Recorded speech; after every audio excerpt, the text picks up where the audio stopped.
দেশের আমদানি রপ্তানি পণ্যের ৮৭% এবং ৯৯% কন্টেইনার চট্টগ্রাম বন্দরের মাধ্যমে আসা যাওয়া করে। এই কাজে বন্দরকে আরও গতিশীল করতে সরকারি বেসরকারি উদ্যোগে কন্টেইনার ডিপোকে উৎসাহিত করার জোর দিয়েছে বন্দর ব্যবহারকারীরা। তবে পণ্যবাহী যানবাহনের অনলাইন পাস চালু, ট্র্যাকিং ব্যবস্থা যুক্ত সহ নানা উদ্যোগে বন্দরের পণ্য ডেলিভারি সেবার মান বেড়েছে বলে জানায় বন্দর কর্তৃপক্ষ। চট্টগ্রাম থেকে আরিচ আহমেদের পাঠানো রিপোর্ট, ক্যামেরায় ছিলেন এনামুল হক। 2024 সালে কন্টেইনারবাহী পণ্যসহ চট্টগ্রাম বন্দর দিয়ে পরিবহন হয়েছে 12,39,00,000 টন পণ্য। কন্টেইনার ছাড়াও সাধারণ পণ্যের মধ্যে সিমেন্ট, সিরামিক্স, ইস্পাত শিল্পের কাঁচামাল, পাথর, সার, ভোগ্যপণ্য ও জ্বালানি তেল অন্যতম। এসব পণ্য দেশের বিভিন্ন এলাকায় পৌঁছে দেওয়া একটি বড় ধরনের চ্যালেঞ্জ বলে মনে করেন বন্দর সংশ্লিষ্টরা।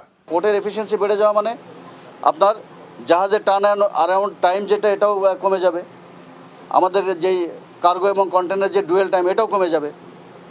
তো সব কিছু ফাস্ট হয়ে যাবে, তার মানে কি আমাদের হ্যান্ডলিং ক্যাপাসিটি বেড়ে যাবে। তবে চট্টগ্রাম বন্দরকে আরও বেশি গতিশীল করতে রপ্তানি, ডেলিভারি সহ বিভিন্ন কার্যক্রম বন্দরের বাইরে নিয়ে আসা, সরকারি বেসরকারি কন্টেইনার ডিপো স্থাপনকে উৎসাহিত করার কথা জানান সংশ্লিষ্টরা। এই ইম্পোর্টস ডেলিভারিটা চট্টগ্রাম বন্দরের বাইরে আনতে হবে। সেটার জন্য যদি আপনাকে প্রাইভেট ইনভেস্টমেন্ট দরকার হয়, সেটা করতে হবে। সরকার থেকে পলিসি সাপোর্ট দিয়ে আরও আইসিডিস, সেটা সরকারিভাবেও হতে পারে, বেসরকারিভাবেও হতে পারে।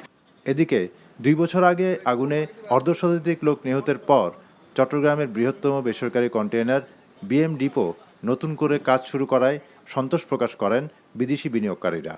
Made great progress in their fire safety, environmental safety and worker safety.